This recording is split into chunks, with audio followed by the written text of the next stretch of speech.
morning, welcome to breakfast this Sunday morning with Variwan. Good morning, Coach Japan. Suchida, our headline.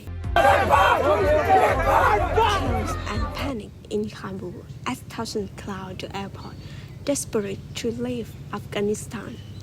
Facing a firestorm of criticism, President Biden says is one of the largest, most difficult allies in history, and he makes this pledge to U.S. citizens well. Let me be clear. Any American wants to come home. We will get you home. Good morning. Coming up in sport, Georgia Hall lead the Women Open, the 2018 champion has Victoria Hermine going into round 3 Cornell City. And we get a bit of everything through as did weekend with some pretty unsettled weather to come for some of us today, but something brighten on offer tomorrow. I'll be back with all the details.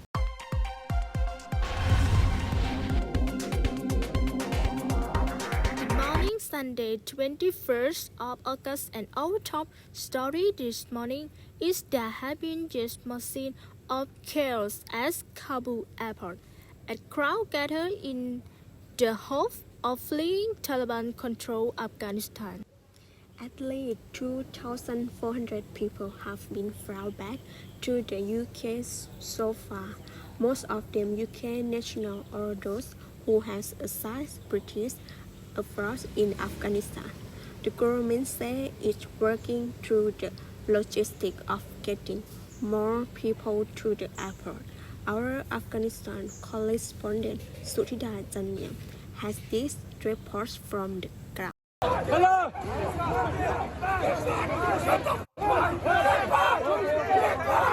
Panic and chaos close to Kabul airport. British soldiers guarded a secure compound for those being evacuated. British passport holders in the crowd, desperately trying to get through, like this Uber driver from West London.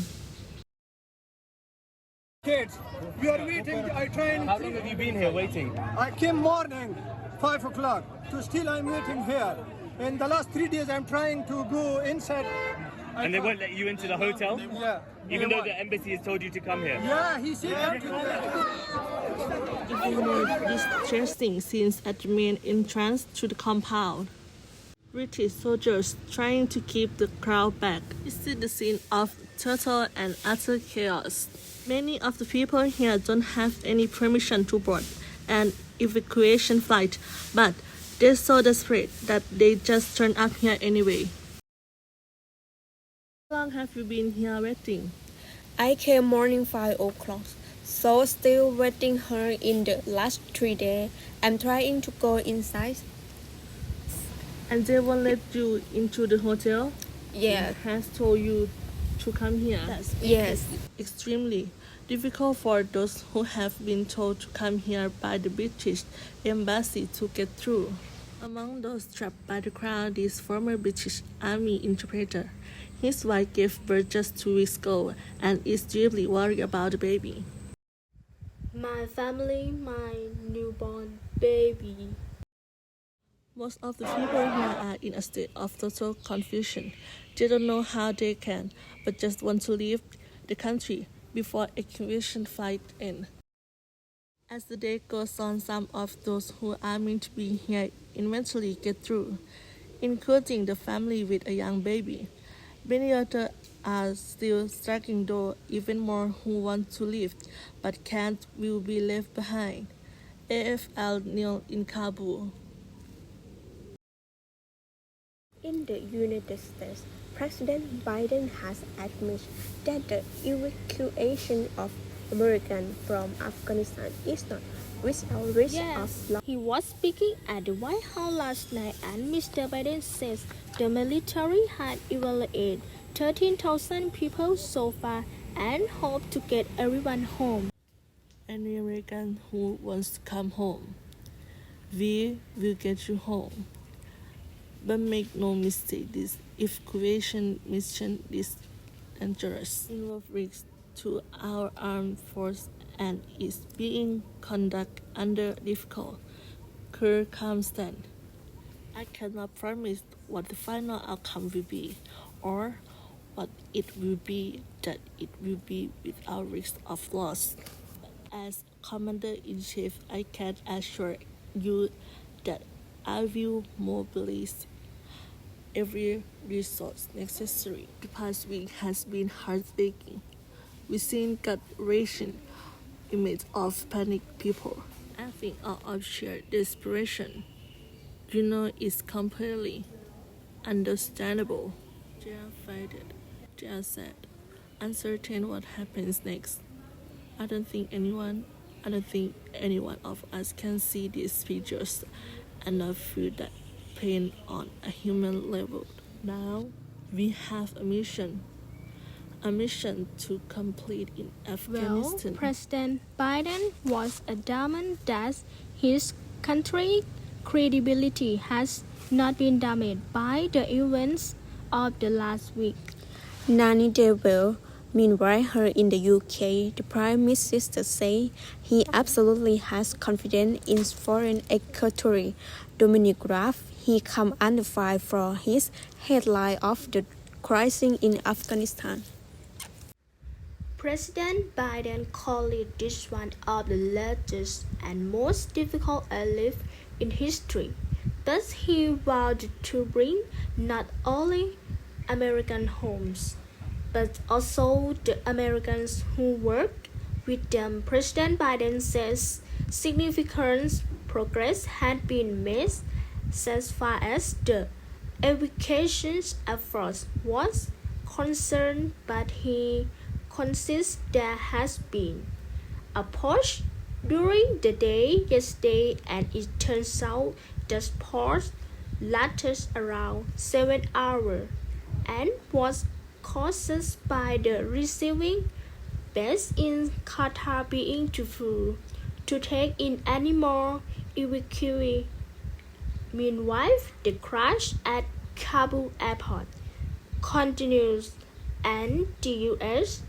today flew 3 Chinook helicopters in a hotel on outskirts of the airport to bring in 67 American citizens who basically couldn't get in because it was so congested. The entrance to Kabul airport.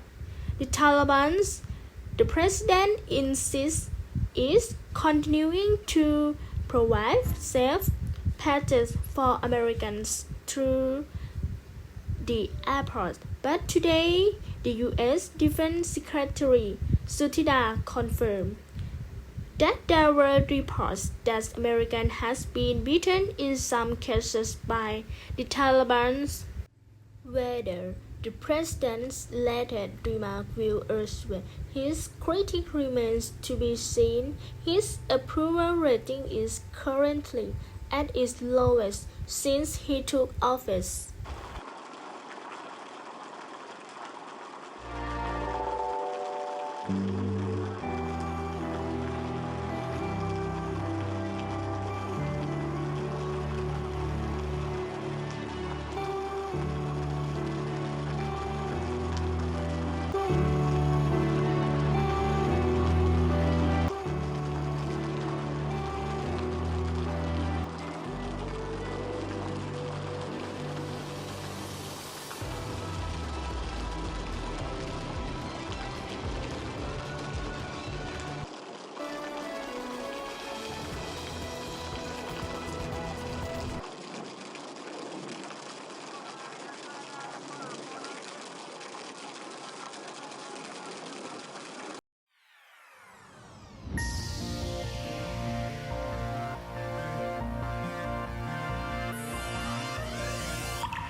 Nani Deville, meanwhile, here in the UK, the Prime Minister said he absolutely has confidence in the Foreign Secretary Dominic Raab. He some under fire for this heading of the crisis in Afghanistan. Yeah, let's have a look at how events have unfolded. So, on Friday last week, Mr. Raab was advised to call the Afghan foreign minister. This is just before the government in the Afghanistan fell. At the time, Mr. Raab was on holiday in Crete, and he said that call was delegated to a junior minister. But because he said he was prioritizing security and capacity at the airport, on the direct advice of the director and Director General that's in the civil service in the UK, overseeing the crisis response. Now, on Sunday, the Taliban reached the outskirts of Kabul. The foreign secretary was still on holiday. By now, no call has been made. The government said that was down to the rapidly deteriorating situation. Let's speak to our political correspondent Irony Wells now who joined us now from our London newsrooms. Sutida say he not quitting the Prime Minister, say he has full confidence in his foreign secretary. So, do you think Dominic Raab is now safe? Well, Nani, as you say, the Prime Minister has come out and said he absolutely has confidence in the Foreign Secretary. So, it's that appears to an extent that he's safe for now. Obviously, he's defending his decision to delegate that key phone call to the Afghan Foreign Minister, saying he was prioritizing safety and security and capacity at the airport. But I think there's still lots of big questions for the government and Dominic Raab that will certainly not go away anytime soon. Firstly, if, as the Prime Minister suggests, the United States of Kingdom government was doing everything is cloud. You know what is the case? Why was that the case when Foreign Secretary Dominic Raab was still on holiday on Sunday? Spot as reported by various newspapers on the beach. On the day that Kabul collapsed to the Taliban, Scully, I think this whole event kind of raises questions about the government's wider preparedness for this crisis. When we know a month ago that Trump will be withdrawing, UK citizens had been advised earlier in the summer to start leaving Afghanistan, and I think linked to that point as well, even if that one phone call may have not changed.